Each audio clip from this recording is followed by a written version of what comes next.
Oh no, a sequel to Norm of the North. Oh, I'm sorry. This is supposed to be the part where I act surprised and horrified that Norm of the North got a sequel. Except for the fact that it's been, like, how long since we did the original commentary, and it's kind of common news at this point. Unless this is your first time tuning in regards to the Norm of the North sequels, in which case, yes, it is my also dubious pleasure to announce to you that Norm of the North, the infamous movie of 2016, that at some point had a 0% on Rotten Tomatoes before it limped to a mere 6% on Rotten Tomatoes, has not one, not two, but three sequels, with the latest film having been released in 2020. As if that wasn't a banger year itself. If Swan Princess can get also a bajillion sequels, I don't see why this one can't, I Okay, guess. here's the difference. Swan Princess did not start with the absolute bottom of the barrel in the piece of quality here. True. Now, okay. So yeah, you'll recall, the first Norm of the North movie came out in 2016. It was terrible. Pretty much everyone got on the bandwagon poking fun at it, and it was a box office bomb. So a sequel came about. Now, like with Monster Family, you would expect that if a box office bomb like that were to get a sequel for some baffling reason, because no, I have not been able to locate a cult fan base for Norm of the North either. At the very least, the sequel would be a direct-to-video bout here. And you know what? At first it was. It was originally going to be a 45-minute direct-to-video sequel. But then Lionsgate came up with an idea. A There was an terrible. there was an idea, a terrible idea. So, like with the first Norm of the North, magically, Norm of the North 2 ended up getting a theatrical release. Now, granted, it was a limited theatrical release, but still a freaking theatrical release. And according to IMDb, it grossed worldwide at only 1,374,160 dollars. I'm Hooray. gonna assume that was a pittance. However, you may be wondering, wait, 45 minutes, but this movie is clocked in at an hour and a half, though. How did they make this, long enough to be put in theaters? Well, that's just a little surprise I'm gonna save from my co-commentators Dwibs and Pedro with this movie. Everyone at the start of the video with Yes. the ever so wonderful Lionsgate logo. Yeah. Yeah. All I'm ready. right, everyone at zero and ready? Go Yeah. on. 3, 2, 1, click. Lionsgate have to be one of the most befuddling studios ever. Like, on a good day, they can actually turn out some pristine quality stuff, yet they can go from that to the absolute dregs of quality. I'm getting, Sorry, what was that, Dibs? I'm getting sick at the sight of this logo, to be honest. We've done so many of these Splash Entertainment. films. Oh boy, It can- Splashed. the studio responsible for the final two of Alpha and Omega movies. Clearly, we're in good hands. So our story begins, where else? In the North Pole, like the first movie did. Think about this for a moment. Splash Entertainment took over the Alpha and Omega series after Richard Rich left. Think about this. This is a replacement studio for Richard Rich. Think about that for a moment. Now, to be fair, Richard Rich, as far as we know, doesn't have anything to do with the Norm of the North franchise. No, I know. That's what I mean. But remember, that's what I mean, Jova. Like, these guys are discount Richard Rich. Just think about that for a moment. You're discount Richard Rich. But also, imagine this: a film series that's degraded so much, I don't want to go back to it. Well, okay. I guess the animation, at least so far, seems right on par with the first one. I don't remember the first movie being exactly better than this. Looking, I mean. No, the first movie did look better. I am definitely noticing the cheaper animation. I guess I will see that the decrease in quality is not as noticeable as Alpha and Omega 2. Okay, the first one. Okay, I feel like if we saw these movies back to back, you definitely would be noticing the drops in quality. I guess maybe. Like it's Honestly, been. I will say this: I do think this movie looks better than Elephant Omega 3 so far. That is not a hard task, but yeah, It's not, sure, but, I'll give you you know. that. That being said, keep in mind, this movie was so bad that they couldn't get back Rob Schneider. Yep, Yes, think that's about not this for Rob a Schneider moment. playing Norm. Yes, think about this for a moment. They couldn't get Rob freaking Schneider. That's how cheap we are. This guy will be in anything. That, or I guess this was finally the movie where he said no to. Wow. Think about this for a moment. We are the movie that Rob Schneider said no to. Wow. That's gotta be soul crushing, isn't it? Could you imagine? Could you imagine the advertising for this film? Rob Schneider is not in this movie. You know, some people would consider that a selling point. You know, some people would actually consider that a selling point. But yeah, no, in this point, in it this time. But yeah, no, in this point, it's kind of a code of shame. It would be the same thing as making a Tarzan 2, and I mean a sequel to the 2013 movie, and the advertisement is Callum Lutz is not in it. That would be a selling point for Jova. There you go. Oh, I see the quality of the writing still is the same. Is this all the movie is? Just him tripping? So I see Norm now has kids. Oh, are they going to be tripping over too? Well, hold on. Did he get a female bear? Oh yeah, companion remember in the first movie? Yes, he did have a love interest. We actually saw her at the start of this film too. Okay, then sure. Oh, by the way, apparently the most prolific actor I could find on the cast listing is the guy playing Mickey, who is Brian Drummond. Oh, Brian Drummond. Okay. As for the rest of the cast here, let me know if any of these names rings a bell. Andrew Toff, Cole Howard, Maya Kay, Jennifer Cameron, Alan Marriott, Maureen Jones, Brian Dobson, Lisa Durupt, Lee Tuckar, Marco Soriano, and Jonathan Holmes. Doesn't ring a bell. Oops. The only one I know is Brian Drummond. No, I don't know. Yeah, Brian Drummond's literally the only guy I know. The upcoming voice of Dr. Eggman and Sonic Prime is in this. Honestly, considering the list of unknown sheep voice actors they've got based on what you just said, I'm surprised Brianna DeVry and what's the other one? The voice of Rachel Wibbs. Oh, from Before the Storm. I can't recall off the top of my head. Sorry. The point is, considering how those are the replacement when you can't get the real voice actors, I'm surprised they're not in this. Which honestly just makes it surprising that Lionsgate really put this to theaters. They put this to theaters. That's the girl from the first movie, isn't she? Yes. Olympia. Okay. Oh, Norm, you shouldn't Norm. have a phone. Animals don't use that. Oh yes, of course. The Did we bear's already talking. do this in the last movie? Well, remember, his thing in the last movie was twerking. And it was god-awful.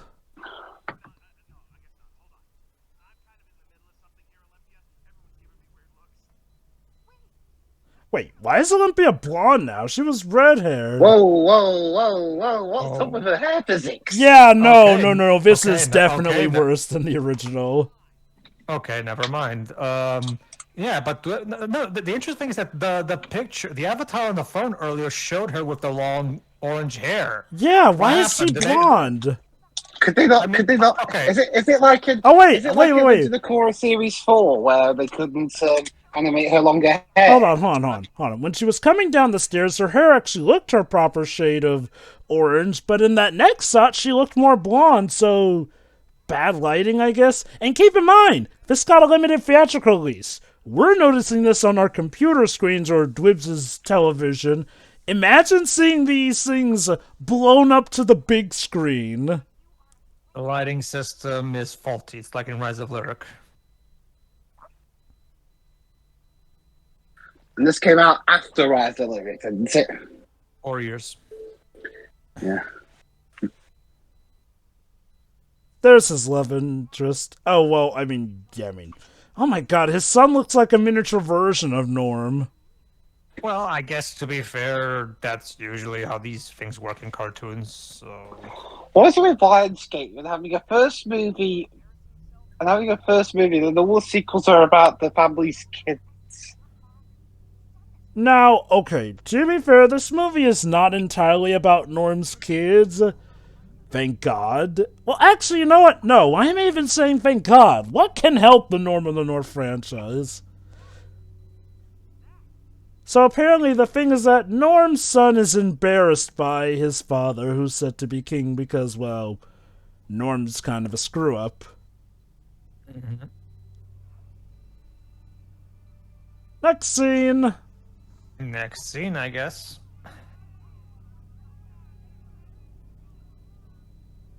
So apparently Norm's been invited back to New York City to receive the key to the city for his actions in the previous film.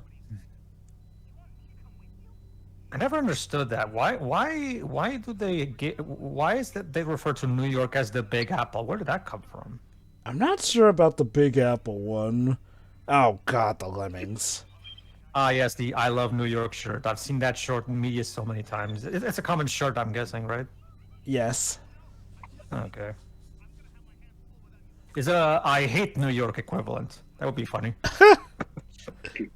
Maybe in a rival city. Like you would go with that shirt to New York just to troll people. It's like bringing a McDonald's meal to eat into a Burger King. Yeah. Well, at least the Lemmings won't be coming this time. Well, clues for small favors, I guess. Let me guess. This is gonna be like in Lady and the Tramp Except 2, no, the Lemmings where- are coming, goddammit. Oh, Well, fuck this. Let me guess. This is gonna be about how the son doesn't know who he is, and he's trying to figure out his place in the world, and It's he more ends so- up living in New York instead of coming back to the North Pole. It's Calling it more right so. now. It's more so about the son being embarrassed by his dad. Of course. oh god, yeah, probably. Yes, yeah, this actually really makes me. This bit always really depresses me. Mike Young is once again an executive producer on this. Mike Young, he's mainly known around here in the UK for creating Super Ted, and And this He- is and his he- current thing right now, apparently. yeah, and he was also. I think he was also a producer on the 2000 Clifford the Big Red Dog series. Hey, wait. Hey, look. Here the girl's hair looks its proper shade of color. So basically, They forgot how to Mr. color So, it. so basically, the head of lighting was sleeping on that scene. Except now her mother's hair looks way darker than it originally is. Yeah, this one will. Yeah, you can tell this one looks considerably. Again, I just want to remind you, this got a limited theatrical release. Limited, yes, but still a theatrical release. Imagine seeing this in theaters. Oh God. Oh! That's right, Quinn can speak human, because it was apparently a thing that was like, for some odd reason, it skipped a generation in the original movie. Like, Norm and his grandfather could speak to humans, but other animals couldn't. But now his son can speak to humans. Because. Because it's convenient for the movie. Did he just phase through that pot? Also, her Quinn's. Also, sorry, what's the name of the girl? Quinn, right? No. Quinn's his that's the son. son. Olympia. That's it. Olympia's face. It looks like her face looks like she just had an allergic reaction to peanut butter. Or I something. know. Why is she so red in the face? Not even just red. Like her cheeks look black, like they have bruises on them. What the fuck is up with the coloring in the faces. All right, to be more accurate on the whole Mike Young thing earlier, Oh his my most God, recent fart thing has actually jokes. been in. His most recent thing has actually been a TV series called Strawberry Shortcake Burying the Big City. So the North Pole is doomed. Yes, just be your ever lovable twerking self, Norm. Yes, of course.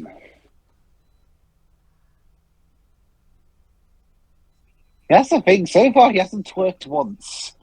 And I'd like to I'm keep it guessing- that way. I'm guessing they got feedback on how terrible that was, so now his shtick is that he's anxious about becoming king. And that's it for that scene. Moving on. Oh yeah, these are Norm's other kids, kinda- apparently. Hey, Libs, I can already tell it's going to be one of those animated films. One of those films that eventually the director gets bored of the scene and he just cuts to a different one.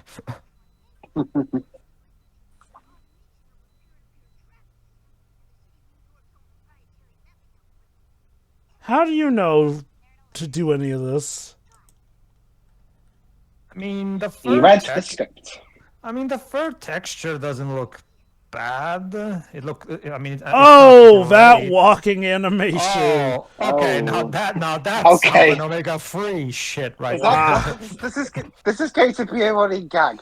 We're God trying damn it, to movie. give it. I was We're trying to God give damn it the movie. Vegas compliment. We're trying to give it the Vegas compliment, and then the film immediately does something to fuck all that up. Again, I Damn just it, want to movie. remind you, this, at least the Alpha and Omega sequels didn't come to... release. Yeah. What? God damn it, movie. I'm trying to give you some kind of benefit of the doubt. Jesus. Oh.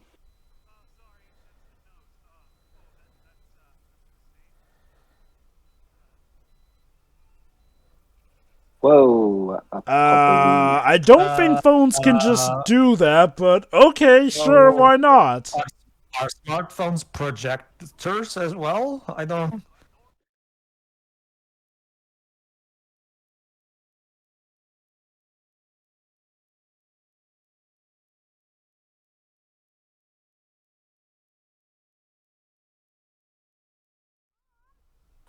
Did what? What did they do? They took his phone apparently, even though Norm thinks he left his phone up north. Messing with Dad's phone is a big no-no. Okay, they're not even messing with it. They're just using it to view the stream. Also, how do you get reception in the fucking North Pole? The answer is shut up and enjoy the show. How do you even charge that thing? Like, They cracked the secret and can charge the phones with ice.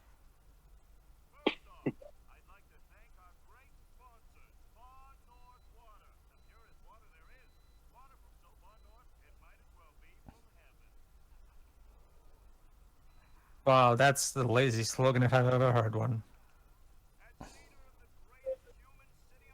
I love how even that girl in the audience was all like, "Can you believe this shit?" Yeah. Let's wave our arms to show our approval. Yeah.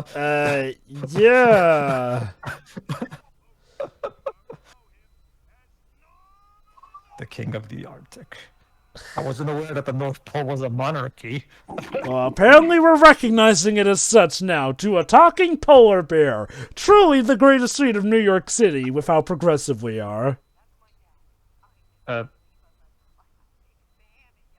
Okay.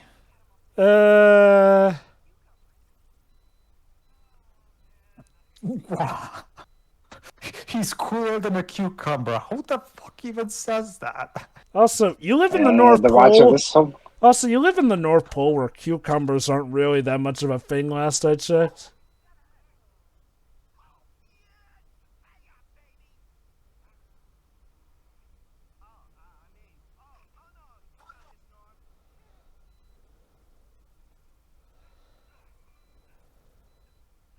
Well, thank you for that pointless detour, movie. If a character stabs his toe, be sure to show that too, because that's incredibly important to the story. Yeah, but basically, all actors in this in this film are done by people from the Ocean Group, aka the big Canadian voice studios. Yeah. Really? That explains Brian Well, Drummond's presence. Yeah, Brian Drummond. Yeah, you. I'm surprised they don't have any of the others from the DBZ Ocean dub. Maybe some of these people are, and we just didn't know their names. Oh, the cartoons they do the voices for. Huh? Oh, what? Well, Key to the City, like this is. Yeah.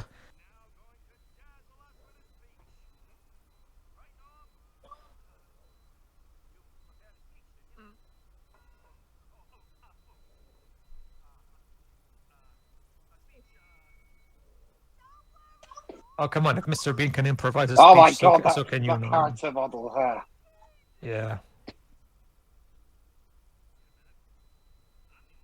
I never understood that thing. Oh, you'll be fine. Just imagine everybody naked. What would that even accomplish? So he says, oh, wait, hold on. I'm the only one who's naked.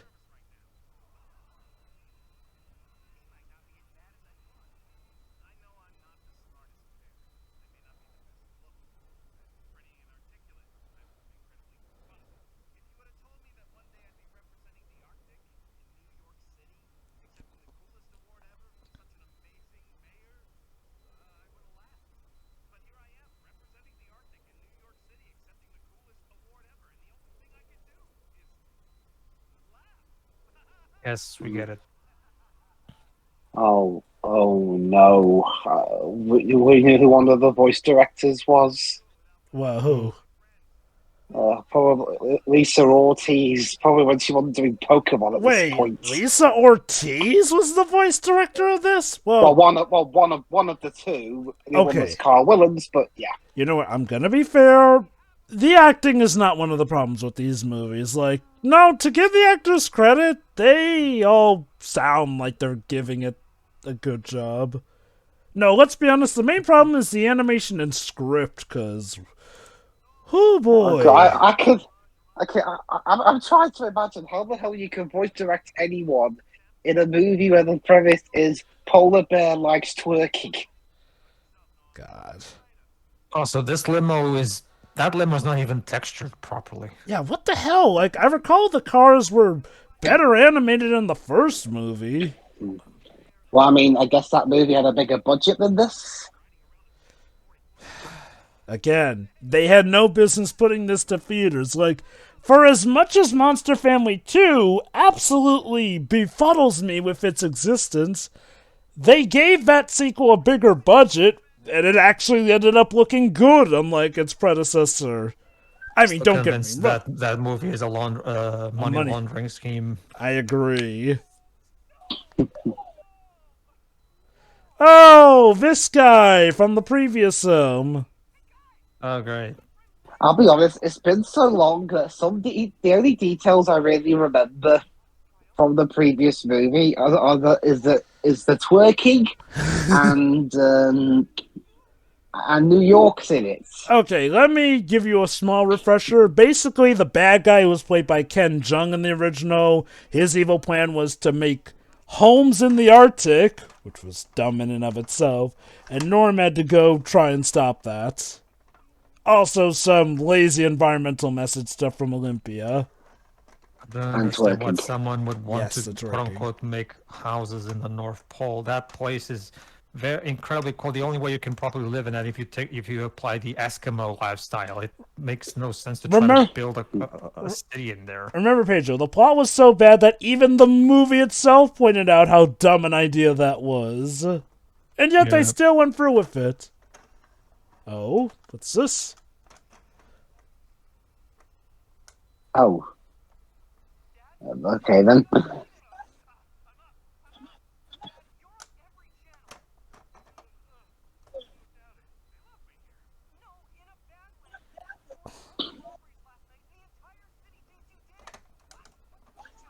What?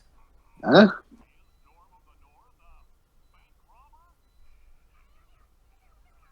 Whoa. Where the hell did this come from? Where did this come from? I guess that I mean, shadow of a bear thing during that one scene? it'd be like if the Alpha and Omega films and the second one started off with the family all settling down and everything, and then the next scene was about, did the foxes commit murder?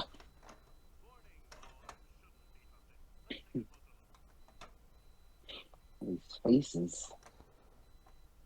Oh yeah, and this is totally not an imposter wearing a suit or something. Yes, because he would totally wave at the camera if he was the one doing it. Yeah. This is totally not someone trying to frame him Oh or my anything. god, they're really doing this stupid thing where they think that the key to the city is the key that unlocks every lock in the city. Let me guess, that's not how it works. Of course not, Whips. For Dwibs, do you know the legal ramifications of how that would be if the key to the city literally unlocked every lock in the city? That will cause a lot of privacy issues. Well, it's a good thing somehow she has access to the footage. Oh yeah, that's totally Norm, guys. Totally. Yeah, how come his mouth doesn't open? Oh my god. The whole Norm's not good with stairs thing was actually a plot point.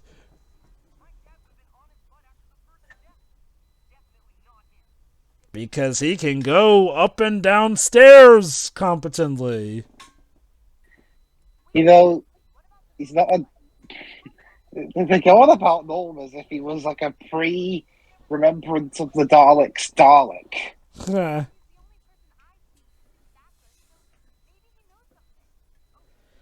So, you're telling me all the authorities in New York freaking City have not noticed anything wrong about this? So the plot is this? Trying to prove Norm's innocence? That's the plot? Yep. He's not innocent. He's guilty. He's guilty of crimes against cinema of his twerking. If only that's what we were actually going to arrest him for. Okay. That bit of the donuts was, again, a pointless detour. It's like this movie's trying its hardest to reach that stupid... Gee, I wonder who the culprit is.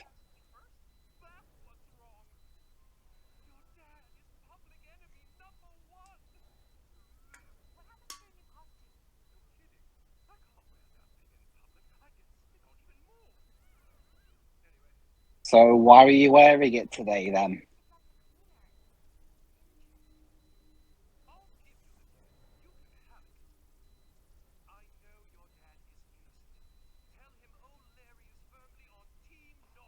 Oh, I thought it was going to burst into song about Norm's innocence. Like, as I started a bit, and you'll sync up to the music. I know your dad is innocent. I know he'll. It's a 2-minute song banging on about how he's innocent. These are not musicals. Let's God. see. Somebody. Not that stopped series suddenly transitioning to being musicals. So it seems that somebody took the costume from the cleaners and you quit with the fart jokes movie.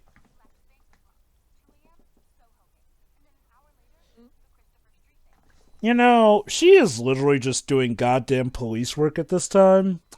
Something that you would think one of the many, many, many, many, many police authorities might have been thinking to do.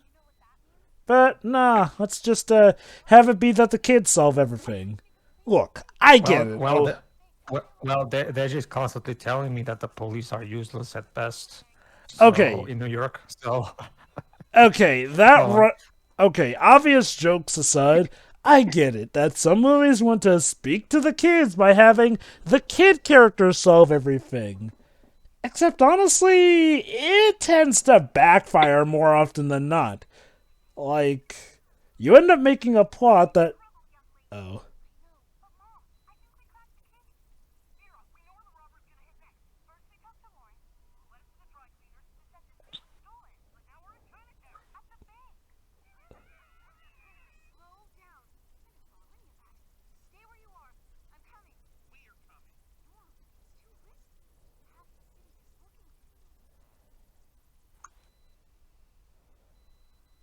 He gives up quickly, doesn't he? Oh my god. Well, hey, Norm was masking before it was popular to do so.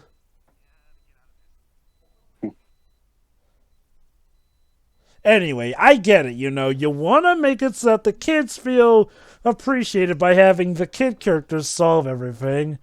But this kind of tactic backfires more often than not because, well, a lot of times it just makes other characters look idiotic when it's the kids who solve what pretty much no one else could.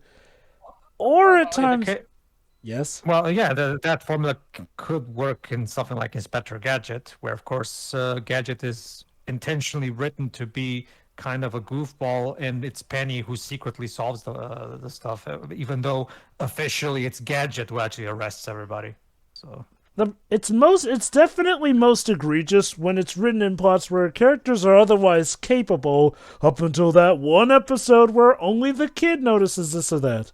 Granted, it can potentially be done well. Potentially. This is not one of those cases. Oh my god, literal copies of vehicles, you lazy hacks. Well, Joker, there are those cars are made on a production line, so And suddenly a Chinese rabbit enters the plot. because, of course.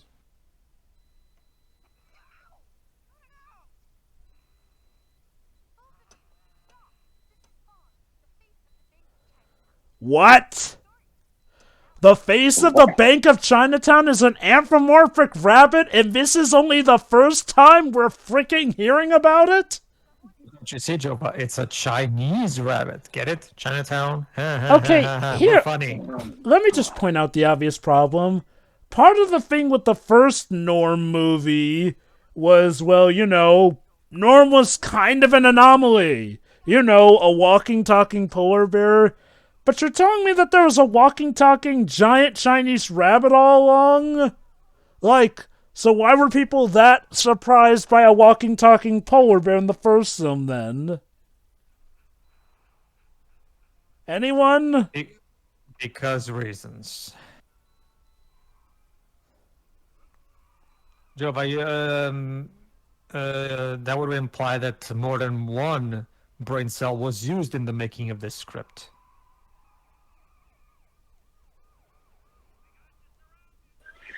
officers, you do know that guy tried to run Norm over, right? No, that's okay because Norm is a wanted man, so it's okay to try to run him over.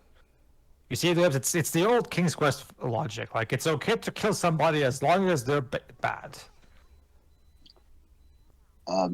Yeah, sure.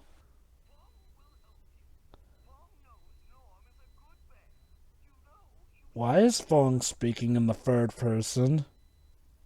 Because he's Chinese and they're trying Thinks to he's The Rock. for an offensive Chinese stereotype. The Rock says. Honestly, I've never noticed. Honestly, speaking in the third person, I've never known that to be a Chinese stereotype. Yeah. Well, look at the bright side of the job. At least they're not. At least they're not doing what they've occasioned in Inigo Prophecy. Oh god, that was terrible.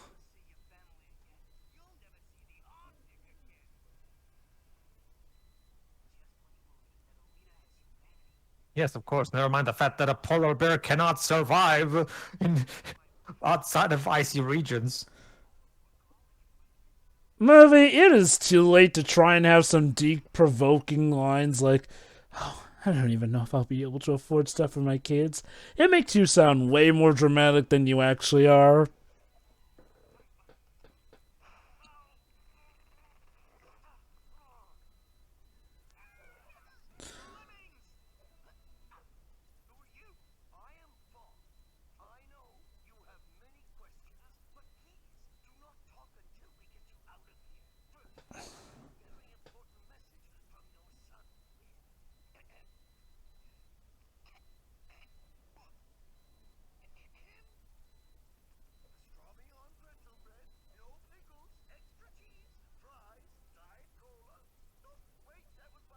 that a message or a shopping list? No, it's just his receipt from lunch.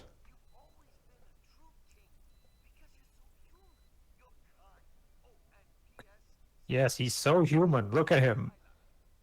Oh, it's so beautiful. It brings a tear to his eye. And me playing the world's tiniest violin.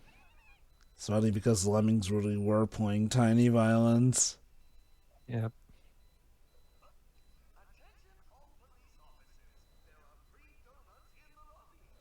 Oh yeah! Let's do that stereotype!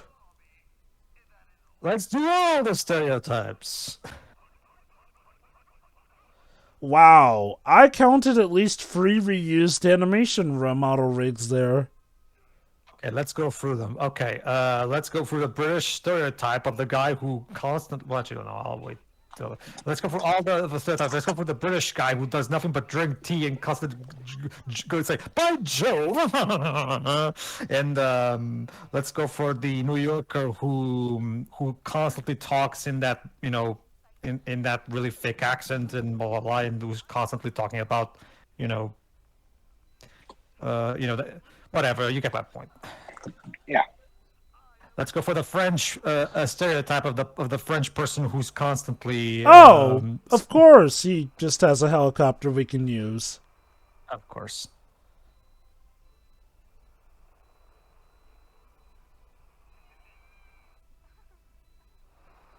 My God, Olympia's animation there was terrible.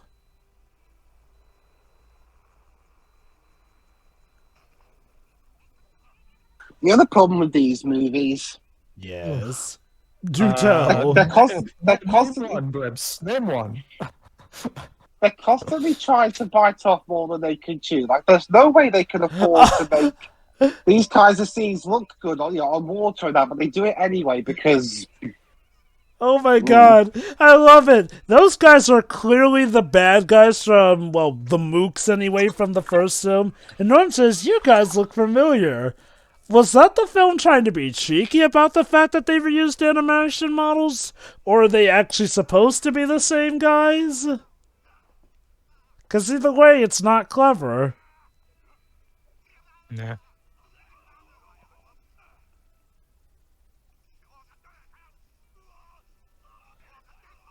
Wow, My God, you guys suck. They're surprisingly resistant to electricity. I know, right? Well, I mean, they're not soaked in water or anything. That doesn't have anything to do with anything. That the human body is very conductive of electricity. It's like a person gets hit by that thing, they're gonna be knocked down and fall unconscious.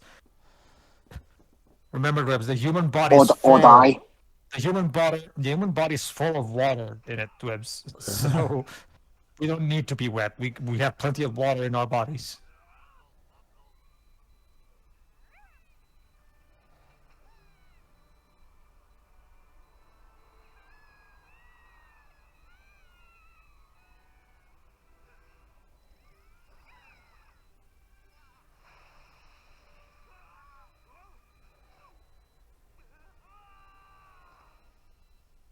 Ow.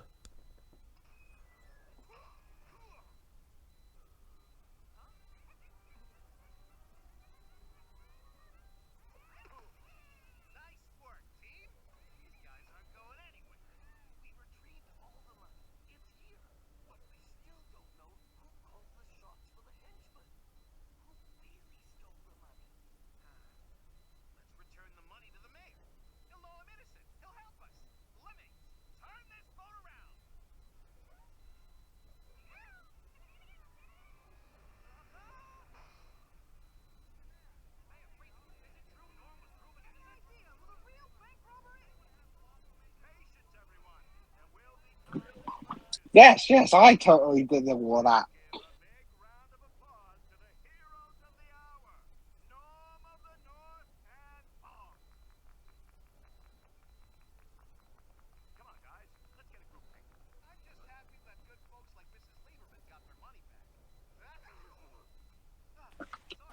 So, what's the rest of this movie going to be about then? So, are we done? Movie over? Remember, we still haven't figured out who was the ringleader.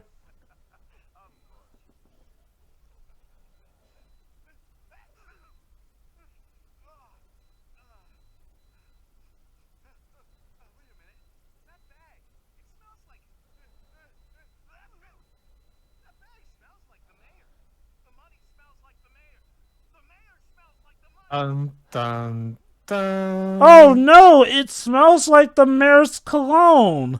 Because no one else in the city uses that cologne.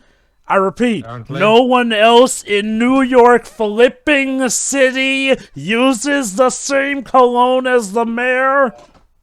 But that's okay, because here we go. Okay. Turns out the mayor had the outfit. There you go. And the mayor key did to the it. city, which was apparently... So the key to the city was literally able to open up some of the most airtight banks as well. Oh my god!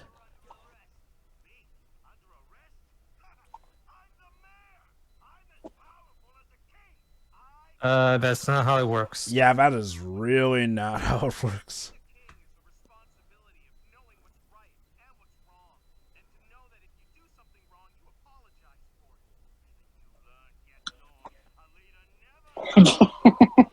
I'm sorry, I stole a bunch of gold and framed somebody.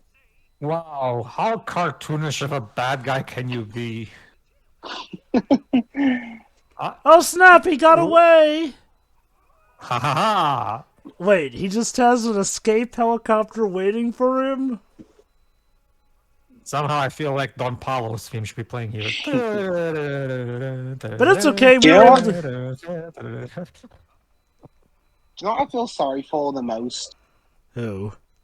Oh. The voice acting community of Canada, because they don't do much anime anymore. They're stuck with stuff like this. Yeah. Woo! Accelerating helicopter chase! This isn't over yet, Layton. One day I'll have my revenge on you. And then I shot Don Paolo in the forehead. What? It was going to kill me. It sounds like something more your son would do. I don't have a son. Yeah. I don't have a son. You can't dodge your responsibilities with Alphonse forever, Leighton. Why not? Why not? Offending. I dodged my daughter. Actually, that's not what happened, but whatever. Yeah, and then Dick Clayton, remember paging. Right, Okay. right, yeah, and then the helicopter blade shredded into Norm. No, seriously.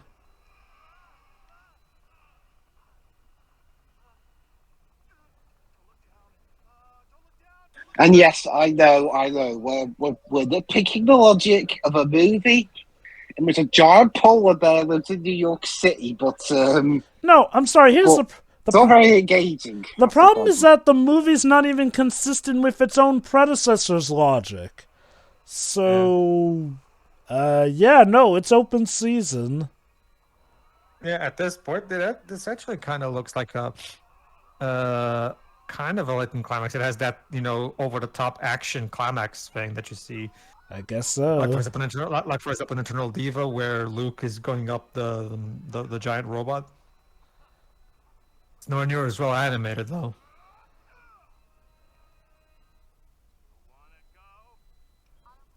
Really? He's going to fight a giant polar bear.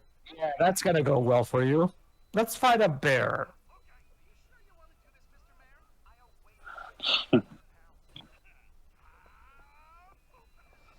This is such a non-climax.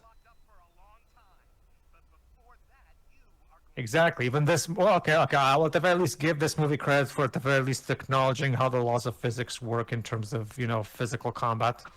So there's that. Because every time someone, because everyone tries to say when it comes to bullying, every time I hear someone say, "Oh, you just need to confront the bully." Well, what if the bully is a big guy, and the other kid is just a little shrimp? You can't change the laws of physics,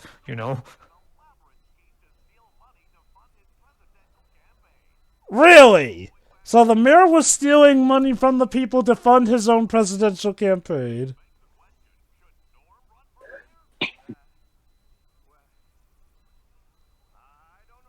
He already has a nation to run. Well, okay, Timmy. Not exactly a nation, a city, but, no, I'm talking about Norm, like, because they asked, should Norm run for mayor? He already has a position of leadership. Like,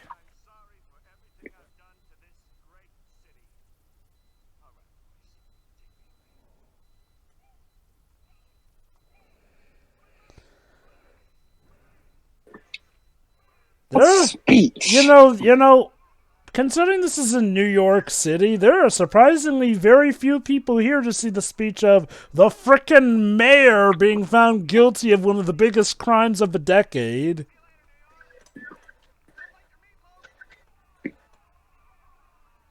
don't let your what? Don't let your meatloaf.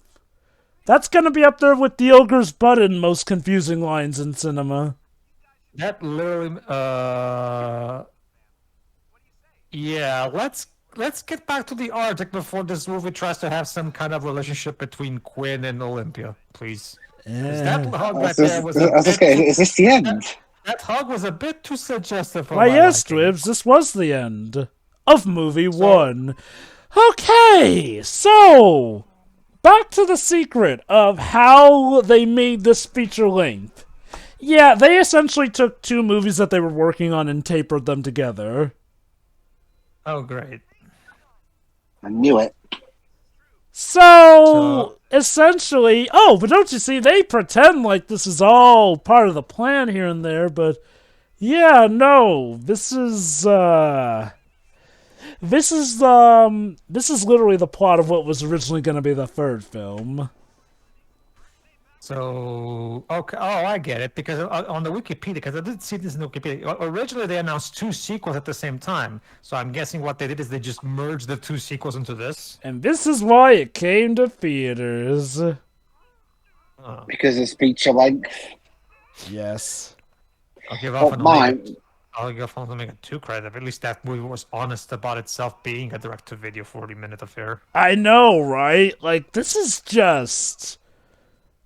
It's a combination of being embarrassing and just disgusting. Hell, in terms of theatrical releases, I don't know why they even bothered putting them together and putting them in cinemas. I mean, Winnie the Pooh was only 15 minutes longer than this, 2011 one.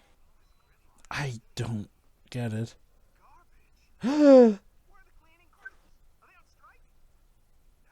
So it seems our next plot is, well, that the North Pole is getting messy.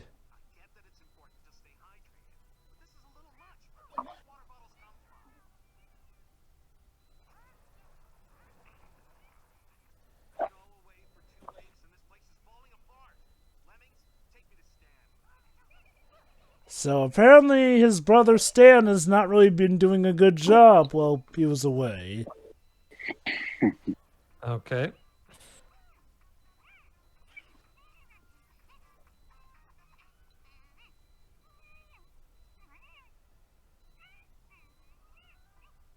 Thank you. That was totally necessary.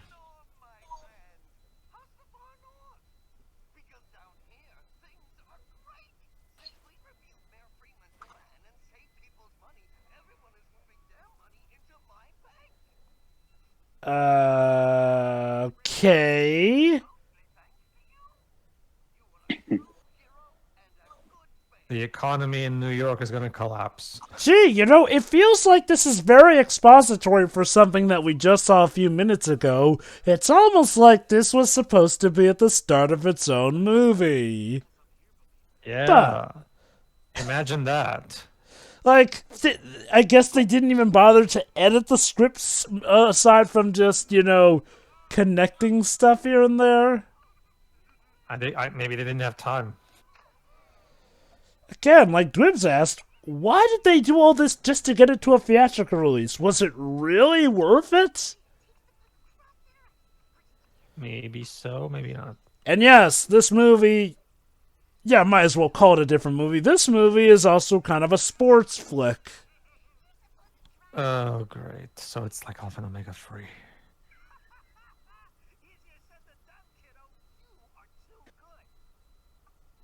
I'm surprised they didn't put in like a 2 months later thing in the middle or something. Nope, this is apparently literally happening the day after Norm and his son got back. Oh.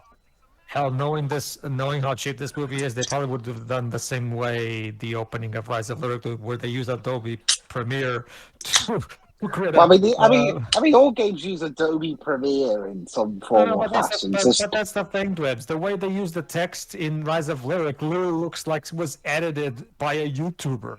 That's the problem. Like, it looks so unprofessional. Well, by a video game standards. What? Uncle Stan's friends? Who are those? What the heck?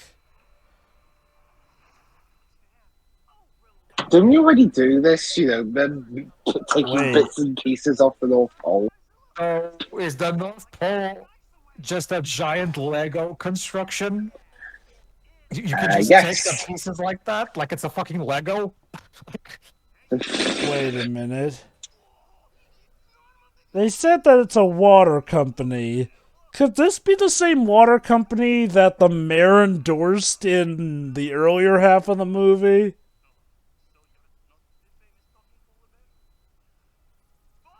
Famous talking polar bear, even though there's like a handful of them. He's the one who's famous for some reason.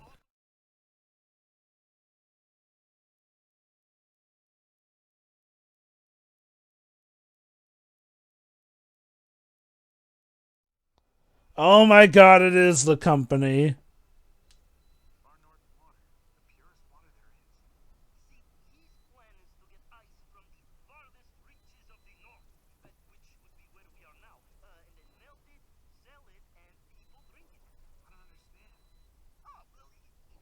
They literally just explained it to you, North.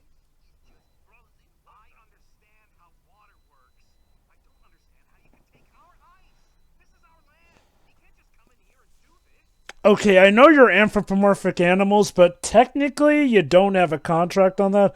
Oh, it's because Stan made that dumb deal with them.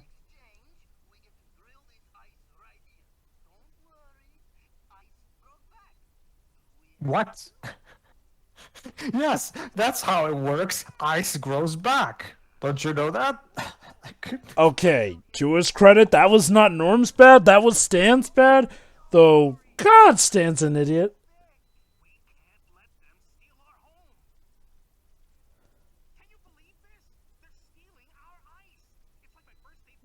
Again, how do you have reception over here? Dwibs, you want to tackle this one? Burped. Ah. We've all seen the brand. In fact, Norm literally already flashed back to the brand.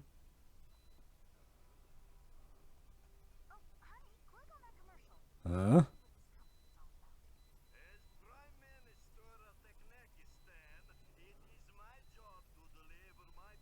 Uzbekistan. I'm guessing that's a fake stand-in for Russia. It's like in Beyond the Souls where we have where instead of China we have Kazakhstan.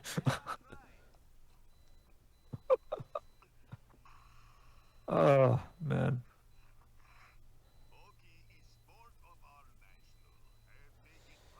Which, you know, isn't hockey more... Wait. Hockey is sport of our national. Don't you mean hockey is our national sport? This movie being made by Americans, you'd think they would know basic English grammar. Like, Was it made by Americans? Remember, company was technically Canadian, apparently. well, they're part of North America. They're all Americans. Even if you guys, I'm guessing you guys probably don't usually call them that, but you know, like it's like me trying to say, oh, I'm Portuguese. I'm not Iberian. Well, no, I'm in the Iberian Peninsula. Therefore, I am Iberian. That's kind of how it works.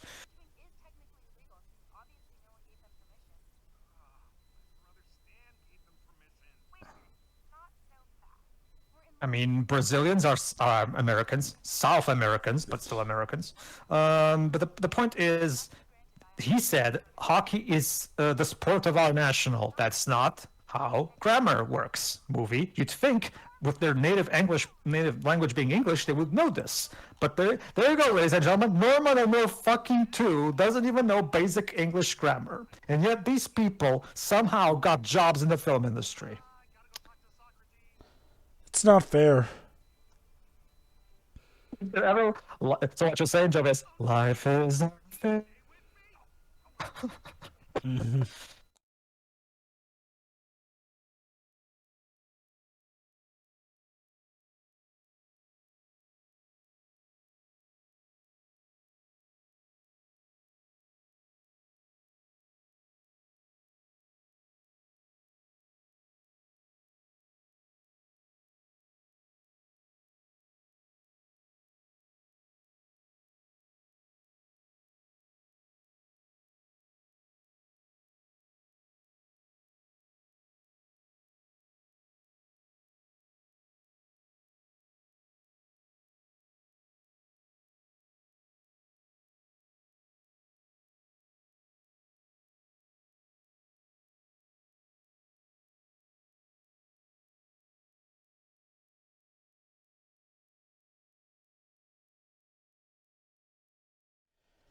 Again, it's not every day that we get a film that is so blatantly two different films tapered together and put to theaters, but by God, they did it. Like, I guess some kudos are in order for a unique viewing experience. Like, it's terrible, mind you, but there aren't many films like this, so yay. Well, okay. See, it's kind of like what the Western version of the Digimon movie was, where they took 3 1-hour Japanese Digimon movies and mushed them together into a Frankenstein monster. I guess, and it was weird how they tried to tie them together as well. But I mean, I don't know, something about that movie at least felt more honest with how it was tapering together 3 different events. Whereas this is like, I don't know, something about this feels more off. I see. Hockey is going to be an important factor. I don't know, Joe, but the basic principle is about the same. Like you take 3 movies that have completely different protagonists, completely different stories, completely different settings, and it's absolutely awkward no matter which way you slice it. In here, I guess I can guess technically they do merge better, I guess.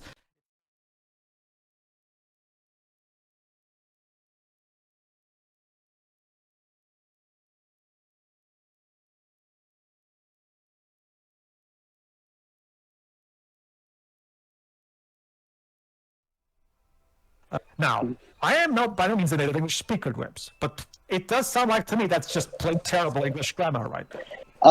When you say, I'm not even questioning the grammar here.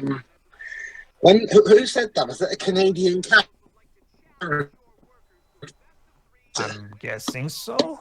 Like a one normal thing, was it? I mean, last I checked, grammar works and French. For both countries, right? Well, yeah, but you speak French. Well, yeah, but I'm pretty sure Canadian English is pronounced. That's not how it works in English.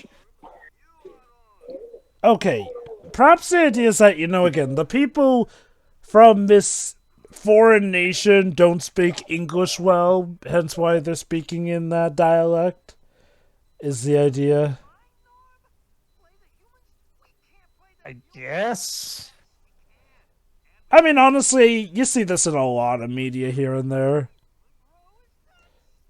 Like, okay, to be fair, a lot of people when they're... The plot is just that the polar bears have to beat the humans in hockey match. Wait. So this is essentially... So wait, this is a Space Jam plot. Yeah, this is basically a Space Jam plot. So in the same movie, and they released it as one movie, so I'm going to treat it as such. Yes. They went from the mayor robbing the citizens to a hockey game. Yep. Because this is usually what I like to do when it comes to my pitch on how I could make a better Bayformers movie. Where, like, look, it's this simple. Okay, you can just have Optimus turn to the other Autobots and go, "We must try to understand these humans better. I think that in this particular place that called Autobots trying to play hockey, and there's your fucking movie." Yeah. Because if anything, it's at the least about the fucking Transformers. Transformers play hockey. Hey, still better than what Fallen gave us. Go on, Jova. I love how one of our players just casually murdered the other by eating him.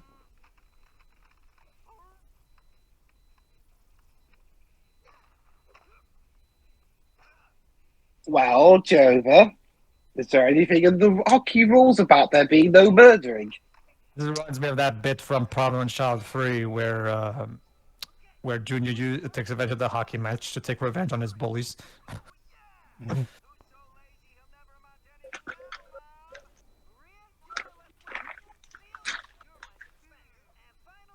Why do one of those seals have a pair of glasses on?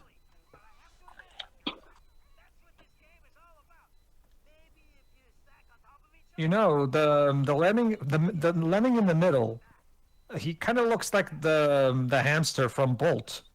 Oh my god, you're right.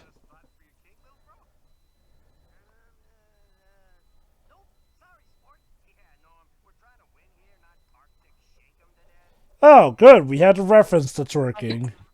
Great. Thank you, movie. I needed that. Great.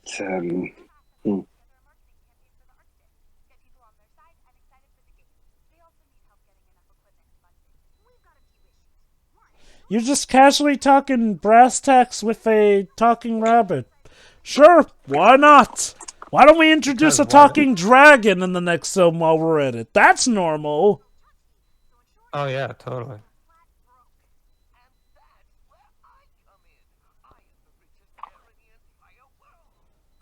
Convenient.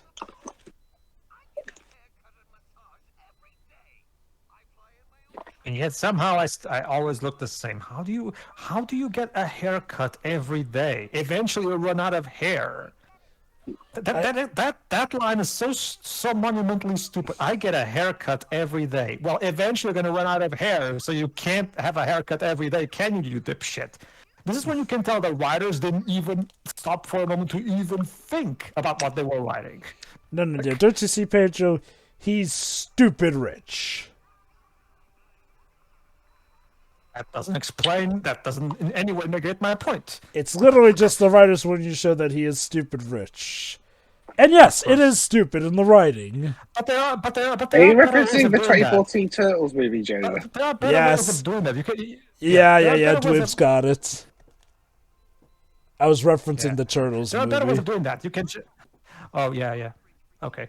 There are better ways of doing that. You can just have him say, "I buy a building every day" or something like that. Again, so Fong is really just common knowledge in the world. Again, even though in the first movie Norm was supposedly this outstanding creature because he could talk, but no, Fong's a thing. It hurts to think about this movie. It does.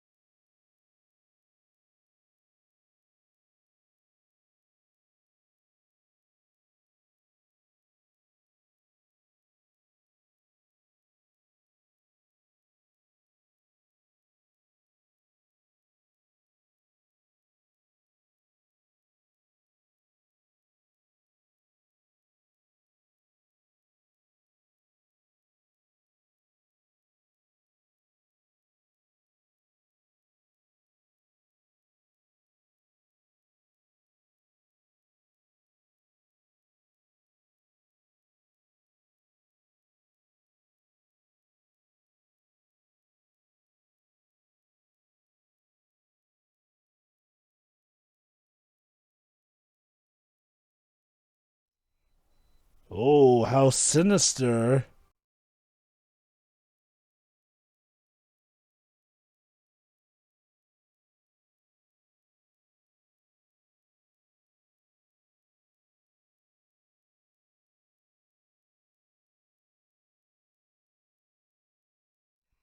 Yeah, here's what I don't get. Why do they need to do all the marketing and stuff? Doesn't the outcome literally just rely on them winning the game? I don't know. What are the stakes for this again if the bad guys win, they get to cut off more of the Ice. pole? Yeah. Blah, blah, blah, blah, blah.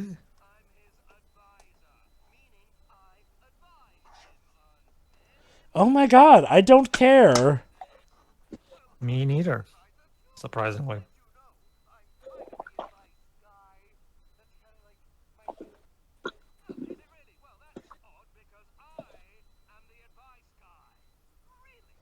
Hey, Dwebs, you want to be referee for this?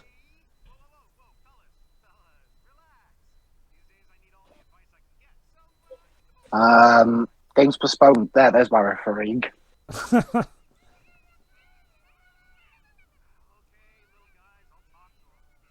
Ice Joe, the mapping. It's football, not ice hockey.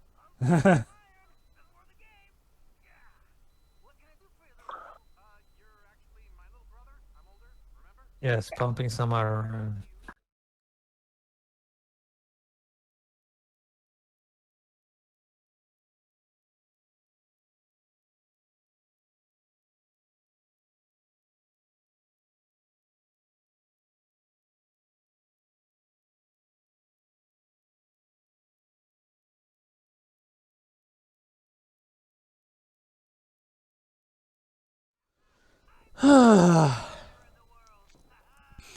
You're obnoxious.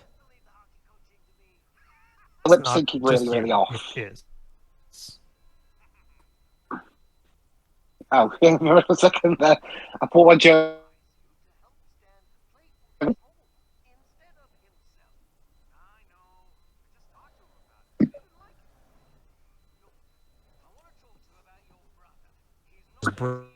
Brit. Well, okay, Yeah, okay. you should. To be fair, he was. Is that gonna be the next movie?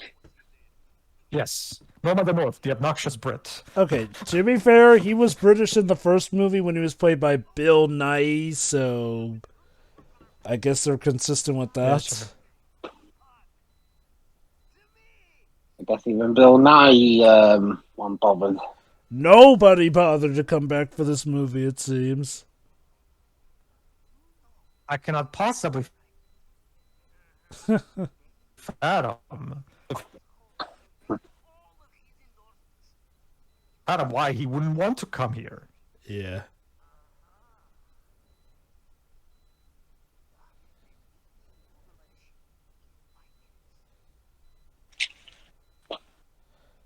Yeah, that's not suspicious at all. Also, it's just me. Okay, the music in these films is really, really flat. Yeah. It's pretty generic. Who did the music originally? Yeah. Yeah. Last one was Stephen McKeon, and I'm guessing he didn't want to come back, so So who's the composer of this film? a guy or woman. I'm not sure.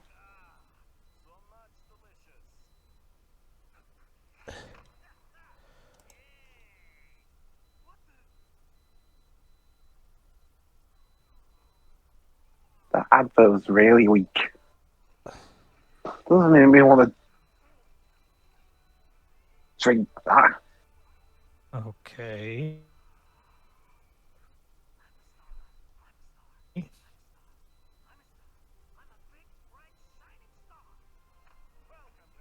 What the?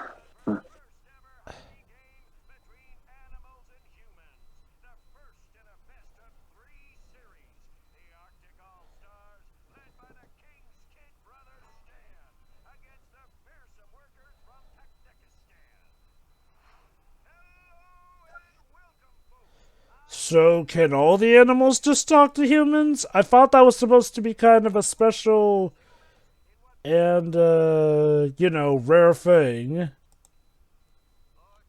Well, it is not. Too bad. Huh.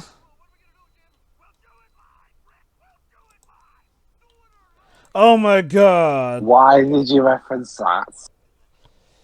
Because we're still relevant, damn it! This was in Are you- 2018. Mm-mm. Or 2019. I don't know. Please, like they're just begging for any kind of approval from anybody, even a toddler. This is sad.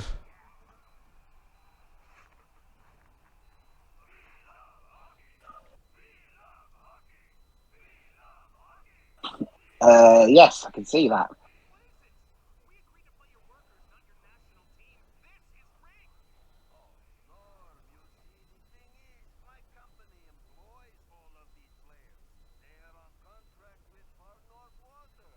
Oh yeah, how convenient. How sinister! He has his employees do his work for him. The shock.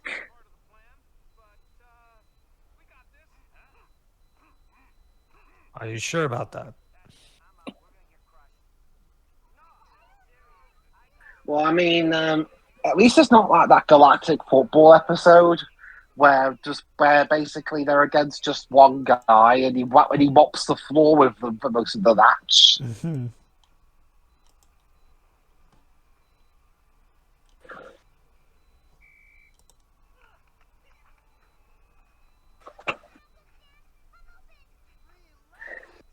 Let me guess. Let me guess. The reason that they did ice hockey for this is because the voice actors. Excuse me. The voice actors for this are Canadian, so why not just do hockey? Which is Yeah, the funny. counted on Canadian, but fuck it. Yeah. Wait. That scoreboard is made of ice, but it counted up like it's digital. What? Ignore it, Joe. That it will go by faster if we just ignore it. Moving on. Also, yeah, hockey is more of a Canadian thing, but I guess to avoid the stereotype, they made the workers sound Russian, even though it's from a made-up country.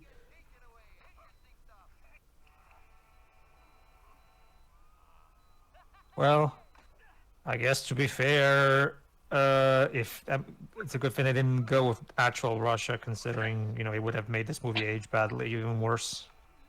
So there's that.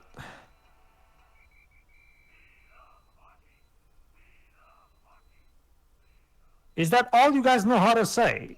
Like, Maybe they don't really love hockey. Maybe they're just programmed to say it. of course. Fucking shills.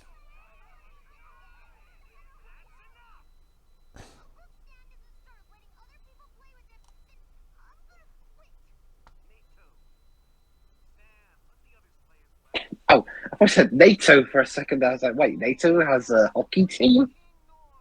Sure, why not?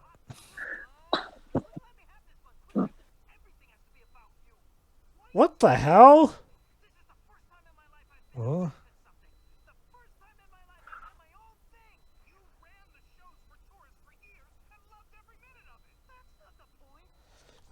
He literally pointed out the flaw in your logic.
No, Stan does not deserve an apology. Norm, you were in the right on this one. yeah. I'm sorry for being right.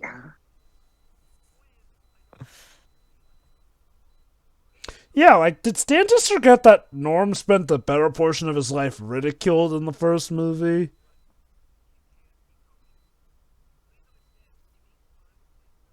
Please understand.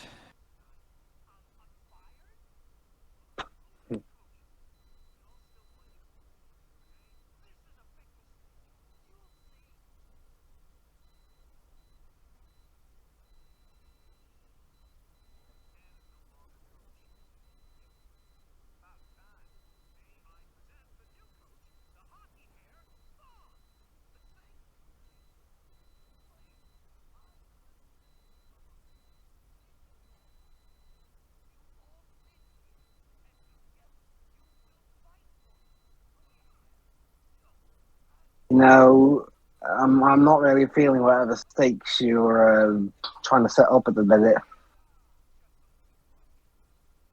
Stakes is we're in the hockey match. Otherwise, they dismantle North Pole like it's a fucking Lego, because it apparently literally is. There you go. There's your stakes. Well, the only reason it's Lego is because they got the animation budget of I don't know, a packet of crisps and a sandwich. I don't know. There's like the Trip Become Human had a full blown AAA budget, and yet somehow the androids in that game still work like fucking Legos. You can just take a leg attached to the broken leg. There you go, fixed. That's because apparently these super complex androids that look just like humans and behave like humans somehow can just be easily rebuilt the same way you can build a Lego. That makes sense. Naturally. But like there will be complex circuitry inside the androids or anything.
So I guess Stan has learned his lesson now?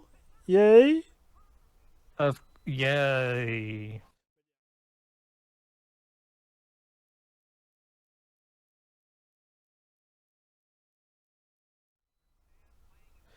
You see, guys, the moral of this movie was truly that there is no Iron Team and not to be a showboat who hogs everything. Of course.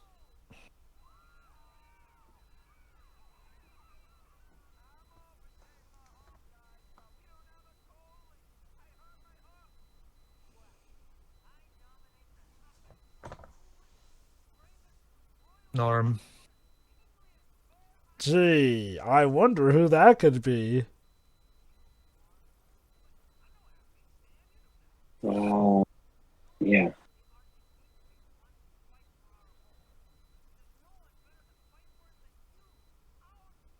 But if he's not an athlete, isn't it a bad idea to put him as the frickin' goalie? Is there logic? Oh, the goalkeeper doesn't move around a lot. That is stupid. Like, honestly, goalkeeper is one of the most important positions. Like, honestly, in my experience with stuff like soccer, normally the best players were some of the people who were the goalies. I mean, hell, in Harry Potter, the captain of the Quidditch team for the first 3 or 4 books is literally the keeper. When he keeps getting whacked by bludgers. Partly due to Slytherin, and that one time because Dobby just had to overdo it. Yeah, the more I think about it, Dobby was being a bit of an arsehole. No! By trying to protect Harry, then he put everyone else in danger. It's like Harry asked, "Look, I know you want them to send me home, but I'd rather they not send me home in pieces." After that little bludgeon incident. Although I gotta wonder, whose bright idea was it when making Quidditch to have incredibly lethal, violent balls like that? The inventor of Quidditch was feeling homicidal. I guess. Yeah, you think? Oh my god, this is... Yeah, that's a problem. Wait, what? This is What? till 10 more minutes. Wait a minute. Was that player a robot? We were just talking about Detroit Become Human. Oh, turns out this is actually a long lost. So turns out this movie takes place in the universe as Detroit Become Human. There you go, ladies and gentlemen. Norm of the North is secretly a tie-in, because remember, this came out in 2018, the same year as Detroit Become Human. So this is secretly a tie-in to that game. Little did you know. Thanks, I hate it. Of course. Naturally.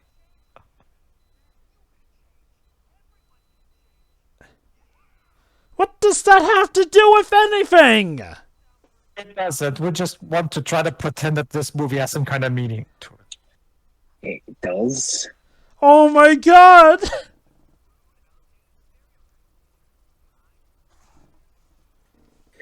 You're in no position to point out outdated stereotypes. There's a bit, let me put it this way, Dwebs. There's a bit in Linkara's review of JLA Act of God that I really love, which is where the writer tries to, somehow proclaim himself that my work as being by saying there was indeed a reason to all of this, and that reason was both meaningful and fantastic. And then Linkara puts the Mr. Science Fiction clip of them saying liar, liar. Oh liar. my god.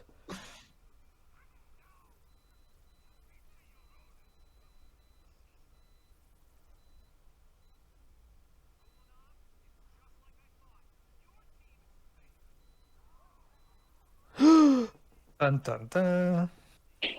It's a fake.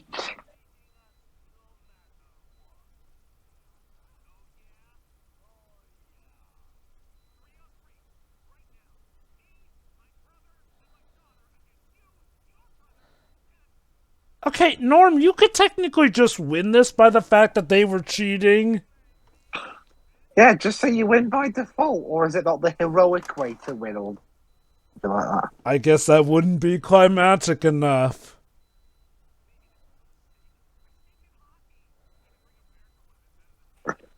Why did you challenge him then? Wow. You know, this movie not only is constantly stupid, but it is constantly pointing out why it is stupid. And it's kind of starting to tick me off how much they're doing it. Like, normally a movie does this like once or twice. This movie does it for like the entirety. They're under the impression that if they keep pointing out, it somehow makes it a funny comedy because, you see, look at that, see? We're in on the joke. And again, I said this before, and I'll say it again. You can't be on the joke and be the joke at the same time. I mean, it'd be like someone challenging somebody else to a pizza making contest, but then afterwards he's like, "Oh fuck, I suck at cooking."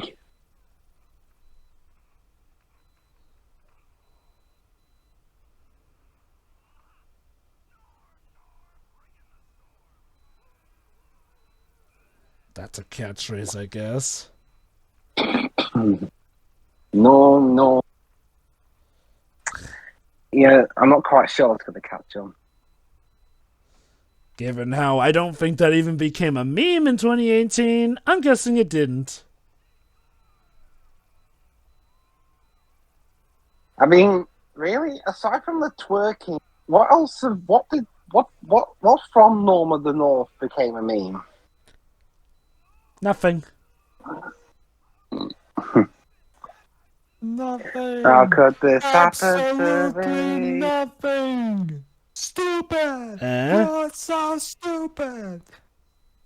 Damn, Pedro's been reduced to the level of quoting memes now. Actually, I'm quoting UHF, aka the movie directed by Weird Al Yankovic. But yeah, there are memes of that bit. Yeah. So what you're saying is that the reason the animals won was because they were fighting for their home. So the logic is that, oh, you gotta be fighting for something big to win. Because that's how life works. And totally, nobody who's fighting for selfish means ever wins in real life. Maybe that's what I'll do next time. Is I'll pick UHF first to watch. Sure. I've seen clips from that movie. Never the thing in full, but I'm interested. Again, Joe, I'm guessing you've seen that. Stupid! You are so stupid! I've also seen the celebration scene that Linkar likes to yeah, use yeah. in some of his stuff. Yeah. Again, it's one of those movies that's aside from being hilarious. It's Oh, just and right. they're just putting the ice back. Okay. Well, they lost the bet. Not only is the movie hilarious, being a Weird Al product, but it also is just like ripe for internet weaponry. What is the bear about to do with the phone? What? What? No. What? No. No. You're gonna make him do a dance. No, movie. No. Just end movie, please. Oh, they're making the ice back. But how can they do that with the smartphone? Maybe it's an app that controls them. And now they're putting together like they would put in Tetris. Do the Tetris theme from NES.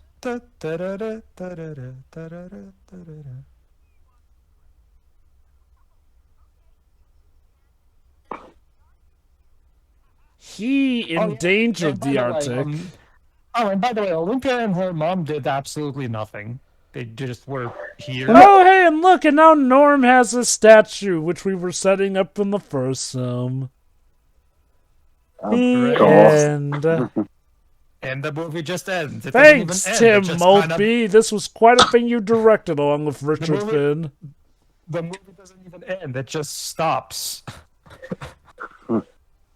Whatever, it's done. Moving on. Wow, that was only an hour and 30 minutes, but that felt so much longer. Yeah, it was only 9 minutes long. It felt like 2 hours at least. Go on, Joe. Sorry, Dwibs. Sucks. Like, if the animation is considerably worse, music's boring, the plot's boring, and the characters aren't even...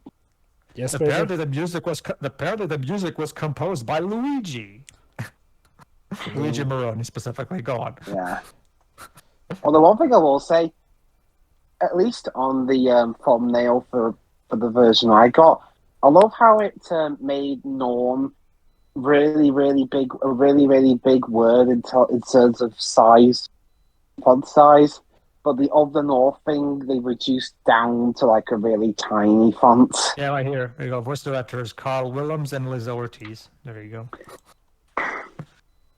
Well, Lisa, I hope the paycheck was meaty. Again, I guess to give him credit, I feel like the voice directing, I didn't really notice anything egregious about the voice acting. I mean, sure, the accents were weird, but that's probably what the director wanted, so I'm not gonna blame the voice acting committee for this. No, but it's like I said, voice acting community of Canada, you have to do stuff like this. Yeah. Since you rarely get anime work nowadays. Yeah, yikes. Yeah. Well, it's just is how it is, fortunately. So, yeah, it sucks. And the fact that there's 2 more of these is pretty scary. Yeah. Alright, I'm done.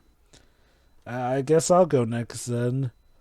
Wow. Wow, wow, wow. This is, yeah, imagine being a step below the original Norm of the North movie. I can pretty much end my thoughts right there. This is worse than the original Norm of the North movie. That alone is a terrifying thought, but the actual way it's worse is amazing. It lazily taped two films together so it could be long enough for a theatrical release, yet the animation is bog standard.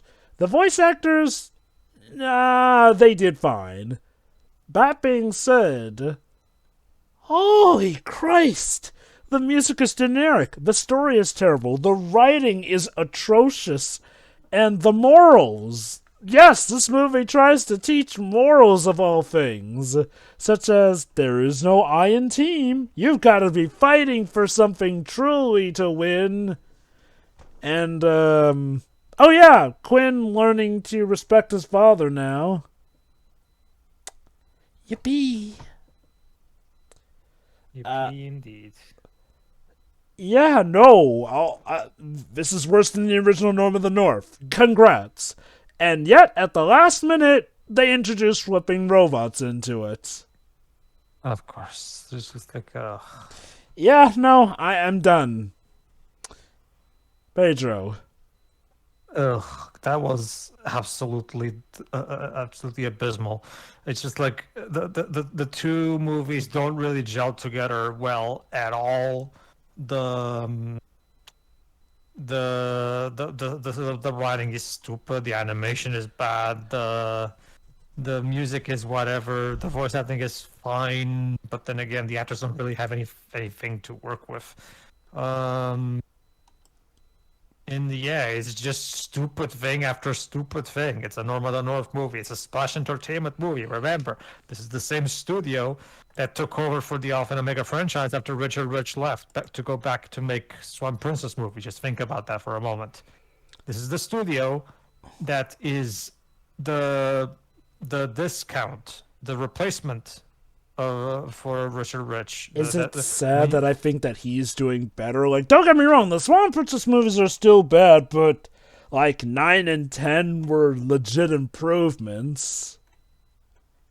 They were, which is weird. Like, what the hell? I mean, I get pandemic delays, but damn, it's been we haven't heard anything from Swan Princess 11. Yeah. Anyway, the point is, yeah, this movie is terrible. Whoop-de freaking do. It's Norm of the North 2. What did you expect? So yeah, it's terrible, and I guess see you for Norm of the North 3. Could that actually be worse than this one? We'll see you then.